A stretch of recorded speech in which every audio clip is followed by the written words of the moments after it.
আমি নিজেও সবসময় এই কথাটা খুব মানি যে বয়স শুধুমাত্র একটা সংখ্যা।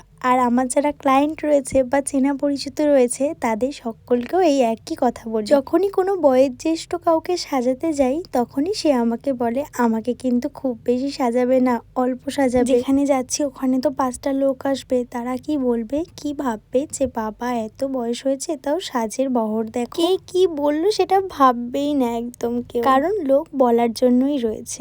আমি নিজের পছন্দে চলবো, আমি নিজের পছন্দেই পরবো, কারণ আমার জীবনটা আমার নিজের। আমি যদি একদিন না খেয়ে থাকি তারা কি কেউ এসে আমাকে খেতে দেবে? দেবে না তো। তাহলে তারা যখন আমার বিপদের দিনে থাকবে না, তাই আমার খুশির দিনটাও আমি তাদের কথা শুনে নষ্ট করতে চাই না। আর রইলো বাকি নিজেদের মানে কাছের লোকেদের কথা, হ্যাঁ তাদের কথা অবশ্যই শোনা উচিত, তারা যেটা বলবে ভালোর জন্যই বলবে। কিন্তু আর ওই বাইরের বাকি 5টা লোক কে কি বললো সেই দিকে কেয়ার করার কোনো দরকারই নেই। এতগুলো কথা বললাম কারণ এই জেঠিমাও আমাকে বলেছিল আমাকে কিন্তু অল্প সাজাবে। দেখো তো জেঠিমার সাজটা অল্প আছে কিনা।